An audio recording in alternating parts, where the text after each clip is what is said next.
में ईद उल अज़हा की आमद है और इस वक्त हम मौजूद हैं, हमारे दरमियान दीना मौजूद है और अरूज कफ़ायत मौजूद हैं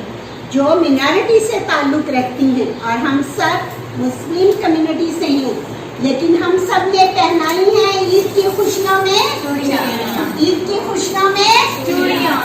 क्योंकि हम सब हैं पाकिस्तानी, हम सब हैं और हम सब की खुशियाँ